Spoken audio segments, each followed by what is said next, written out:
Isang espesyal na vlog ang hatid namin sa inyo, ang behind the scenes ng Miyerkules Santo, ang paghahanda sa prosesyon ng pagpakasakit.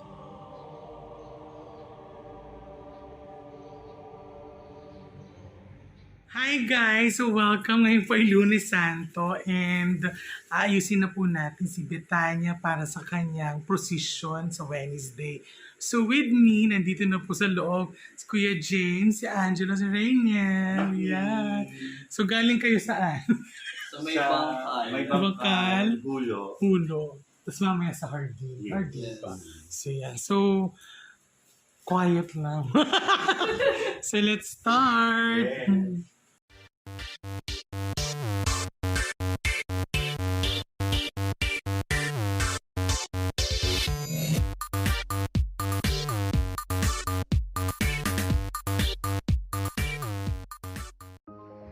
Pagkatapos ng pabasang bayan sa gymnasium ng Morong Rizal, inuwi na namin ang aming imahen upang ito'y bihisan para sa darating na prosesyon ng Miyerkules Santo. So yan, ganito kagaling si James Ranel Masaho. So ito ang binili namin sa Fabric Warehouse. Actually, ito yung likod. Pero sabi ko, sayang naman yung original. So pwede mo siyang ibihis ng baliktaran. Diba? Pakita mo yung ano. Ayan. Oh, Yes. ang galing. So if you want to order or gusto nyo magpagawa, message him. James Ranel. Mura lang siya. Pero syempre pag ganito, mahal na. Kasi reasonable. Biluin mo naman mahirap yung gawin. Saka nakakita ng damit na talagang pwedeng back to back. Yung kamison, hindi nyo sinot ang kamison. Lunes Santo pa lamang, abala na kami sa pag-aayos upang hindi kami mangarag sa mga susunod na araw. Maingat naming binibihisan ang imahen na magarang kasuotan na matagal nang plinano at hinihanda. Bawat galaw ay sinasabayan ng taimtim na dasal, isang tahimik na pag-aalay ng pananampalataya.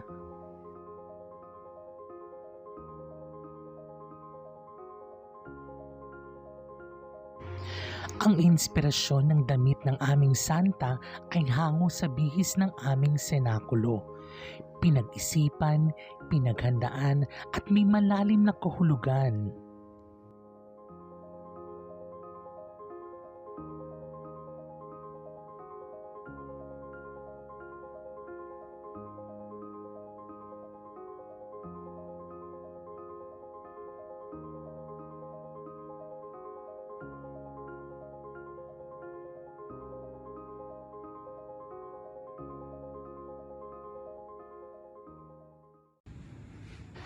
Nung araw ding iyon, sinubukan na rin namin ang ilaw at baterya ng aming karo upang masigurong maayos ang lahat sa mismong prosesyon.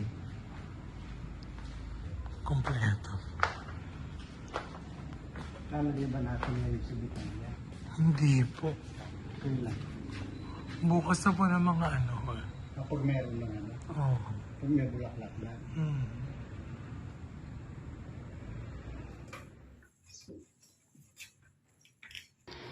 Pagsapit ng umaga ng Miyerkules Santo, dumating ang mga fresh na bulaklak mula Dangwa.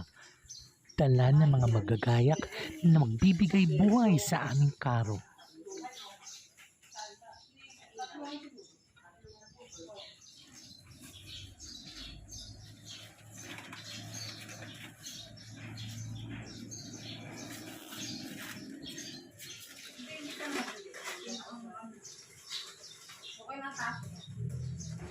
Si Ate Sally, Ate Kay, si Lian, si Dabsy, ang mga magagayak ngayong araw.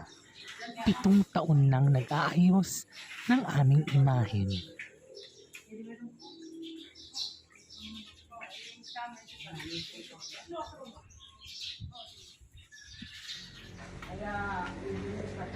Ang napili naming kulay para sa prosesyon ngayong Miyerkules Santo ay iba't ibang shades ng pink, banayad, ngunit makabuluhan, bagay sa damit ni Betania. Nagsimula silang mag-ayos ng karo ng 8:15 ng umaga at natapos na mag-aalauna ng hapon. May sapat pang oras upang makapagpahinga bago ang prosesyon.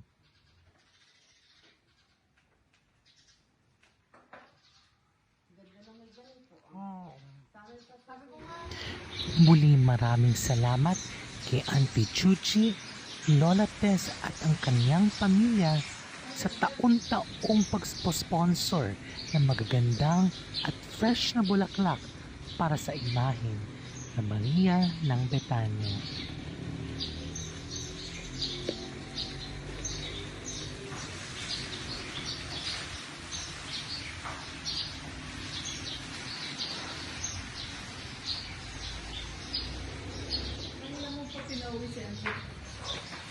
Mga to. Manong masasabi sa gayak? Mainit man ang panahon, may preskong hangin sumasabay sa bawat galaw. Tila ba Rolling storm. pinararamdam ang solemnidad ng Miyerkules Santo at ang lalim ng diwa ng mahal na araw. So ayan, gawa na nila Ate Sally ang ating 2026 na gayak. So dumating sila mga 8 o'clock, mga 8:15.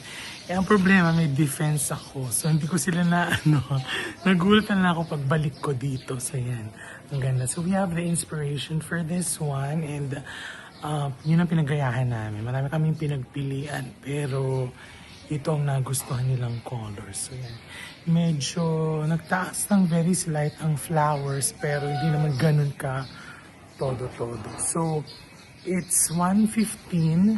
Magla-lunch lang kami. Tapos by around 2 o'clock daw pupunta si Kuya Melvin para ikabit to. Bandang 2 o'clock ng hapon, dumating si Kuya Melvin. Ilang taon na rin tapat na tumutulong sa pagtutulak ng karo ng aming imahen.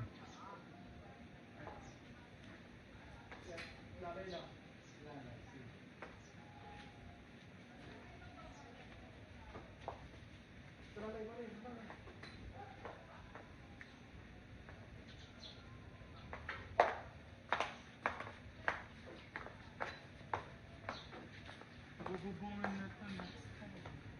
Kailan? Kailan daw po bububungan na ako? Pagkatapos ng Holy Week.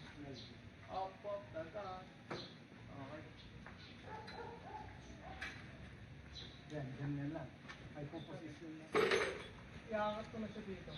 Oh. Iangat ko 1, 2, 3, go. Sa karanasan ni Kuya Melvin, alam na nila ang kahalagahan ng pagiging maagap. Kaya maaga pa lamang ay kinabit na nila ang imahen upang maiwasan ang pagmamadali mamayang hapon bago tumungo sa simbahan.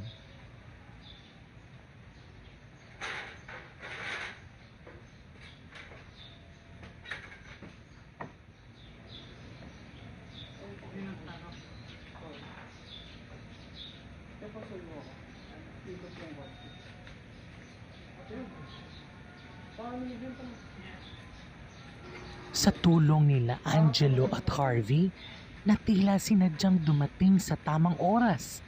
Maingat ngunit may siglang inakyat ang imahen sa karo. Dabi. Bakit mo sila yung Dabi? Bakit mo?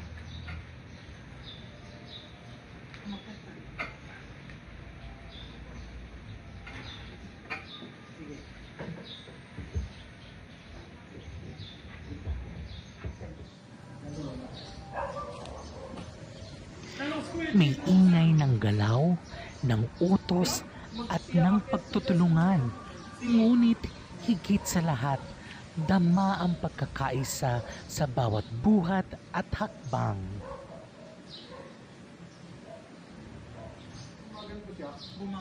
Oh. Pina-adjust mo rin yan? Hindi. Buti, matigas na siya. Bubuksan na natin. Hindi mo pwede sa... Meron, dati. Mamaya na. Hindi, lalagay ko na yun. Rampa.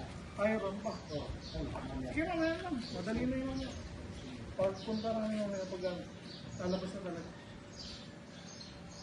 Para di masyadong pa. Yan.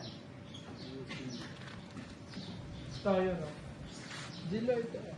Ah, Oh. yeah. Gitna, yung gitna. To. Yan. Labas mo yung pinakang ilalim. Yung topi ng ilalim, di nakapasok. Kunti pa. Yun. Yung oras kaya. 6:30.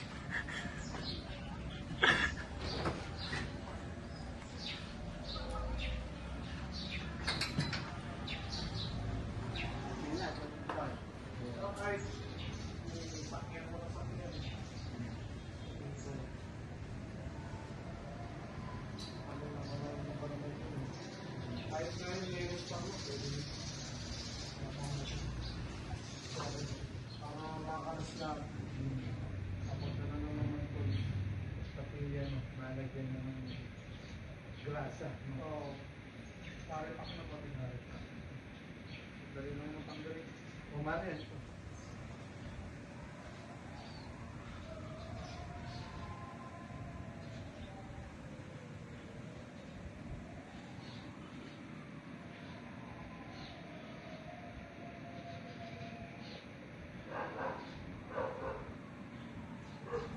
So time check, it's 5 o'clock in the afternoon. Medyo malamig-lamig ang kulimlim na. So si Betania inakyat namin kanina ng around 3 o'clock, 2 o'clock, 3 o'clock.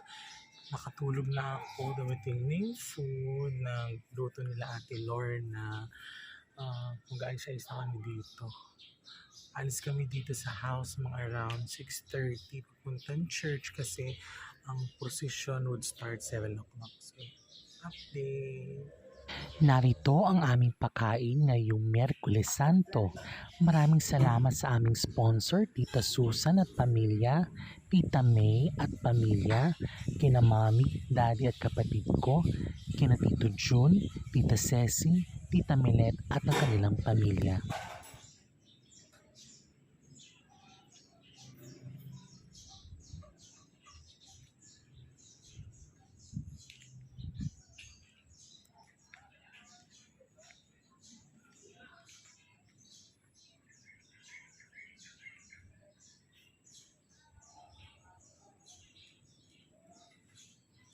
Pagsapit ng bandang alas 6 ng gabi, bumalik si Kuya Melvin kasamang 3 pang magtutulak na handang umalalay sa prosesyon. Pinakain muna sila bilang pasasalamat sa kanilang serbisyo bago kami tuluyang umalis ng bahay. Eksakto 6:30 ng gabi, nagsimula na kaming bumahe patungo sa simbahan, dala ang aming imahen at ang pananampalatayang handang makiisa sa solemnidad ng gabi ng Miyerkules Santo.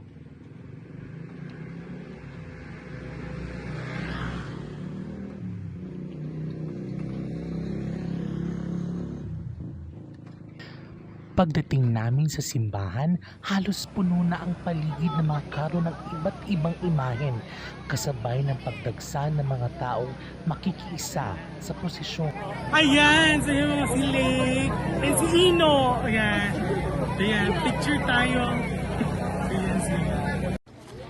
Nagsimula ang prosesyon sa pamamagitan ng pagbabasbas at pag-iinsenso ng pari sa bawat imahen. Isang ritual na nagbibigay daan sa mas sagradong paglalakbay ng gabing iyon.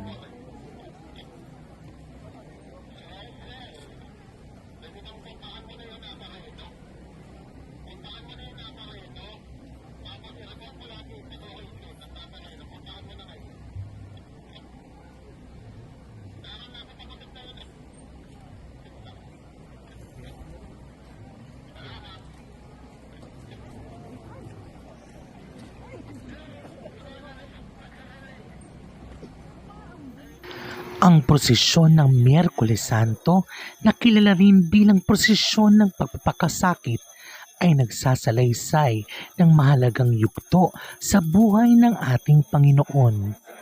Mula sa matagumpay niyang pagpasok sa Jerusalem hanggang sa kanyang pagkababa sa krus. Sa bawat imaheng kasama sa prosesyon, muling binubuhay ang kwento ng kanyang sakripisyo at pagmamahal. Kasama sa prosesyon ang mga alagad, ang mga babaeng naglingkod sa kanya at ang magkakapatid ng Betanya, mga tauhang naging bahagi ng kanyang buhay at misyon. Sa bawat hakbang ng prosesyon, hindi lamang ito paggunita, kundi isang paanyaya sa bawat mananampalataya na magnilay at makiisa sa diwa ng kanyang pagpapakasakit.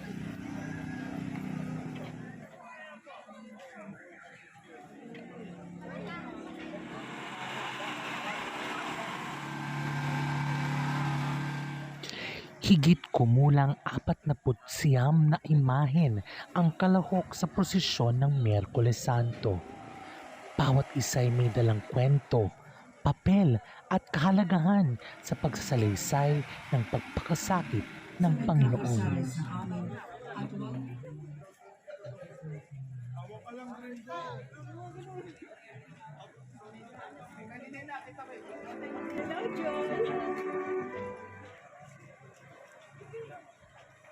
Nandito kami sa baba kasama si Tita Rosie. Hello sa vlog! Sasagbatch! Pakita mo sa ano, yung t-shirt na yan. So yan, Nazareno, isa sa mga pinakamaraming nagpupursisyon.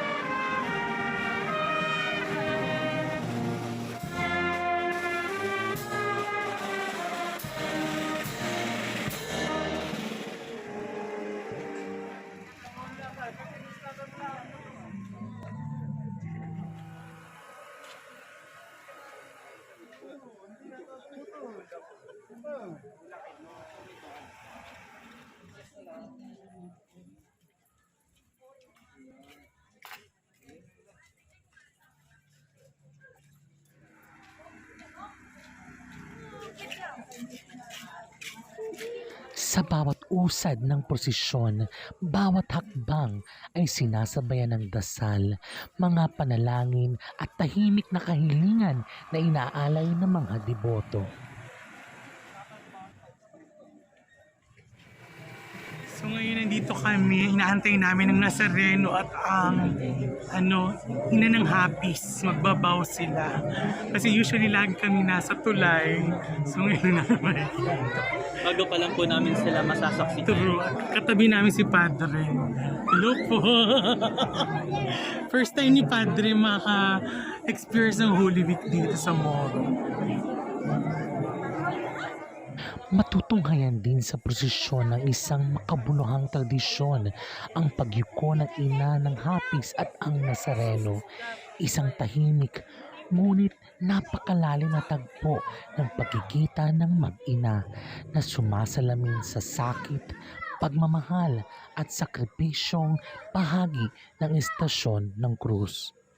Sa sandaling iyon, tila humihinto ang oras habang pinagninilayan ng bawat isa ang hirap na dinanas ng isang ina at ang kanyang anak sa gitna ng landas ng kanyang pagpapakasakit.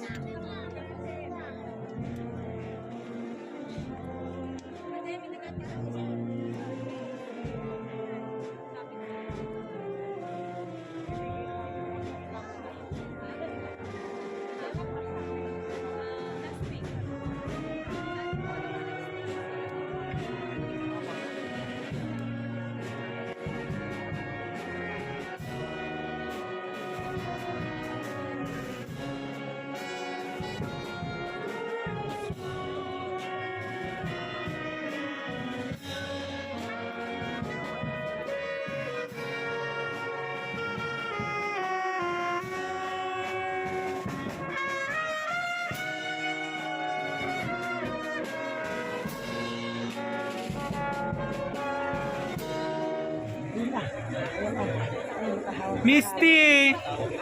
Misty!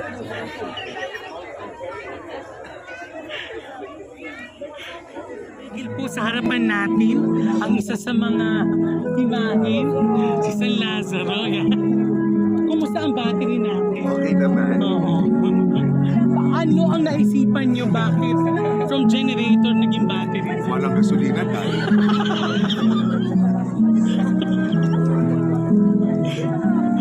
Totoo, buti na lang. So lahat bago ang Pati sa may tatlo lang sa ilang pares ng damit? dalawa. Dalawa. Pwede pa kayo mahanda. Bye! Pumasok si Jesus at ang kanyang mga alagad sa layo ng Betania. Malagod siyang tinanggap ni Marta sa kanyang tahanan. Ang babaeng ito ay kapatid ni Maria sa pangalan. Naupo si Maria sa paanan ni Jesus at nakinig sa kanyang itinuturo. Si Marta naman ay abala sa paghahanda, kaya hiniling niya kay Jesus na sabihin kay Maria na tulungan siya nito. Ngunit, sumagot si Jesus, Marta, naliligalig ka at abala, ngunit isa lamang ang tanging kailangan. Pinili ni Maria ang mas mabuti, at ito'y hindi aalisin sa kanya. Santa Maria ng Betania, ipanalangin mo kami. Sa gitna ng ilaw, awit at paglalakad, tama ang sama-samang pananampalataya na patuloy na bumabalot sa buong komunidad. Matapos ang halos 2 oras na paglalakad, muling nakabalik sa simbahan ng prosesyon. Dahan-dahang huminto ang bawat karo kasabay ng paghihinahon ng galaw at ingay ng So gabi. ano, Jacob, kaya ba? Ay, yan! May fairness pa tayo. Ito, wala na lang sa biyer. So yan, nasa church na kami ng 9:41. So nag-start ang prosesyon ng around 7 o'clock eksakto. Wait nila po. Dala ng bawat isa ang mga dasal, pasasalamat at mga kahilingang iniwan sa bawat hakbang ng prosesyon. Isang gabi ng pananampalataya ang nagbigay daan sa mas malalim na pag-unawa sa diwa ng pagpapakasakit.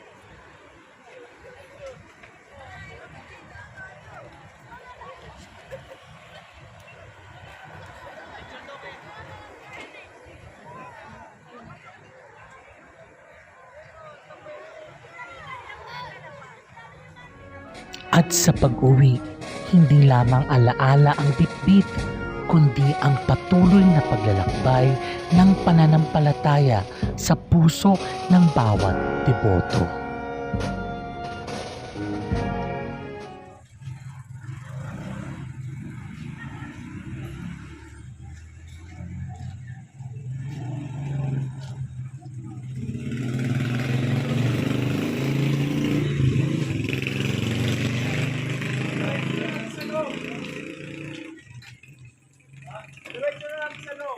Muli, maraming salamat sa inyong pagtangkilik sa ating vlog ngayon, ang behind the scenes ng Miyerkules Santong prosesyon. Dito lamang yan sa Beyond Candid. Ayan. Ayan. Ayan. Ayan.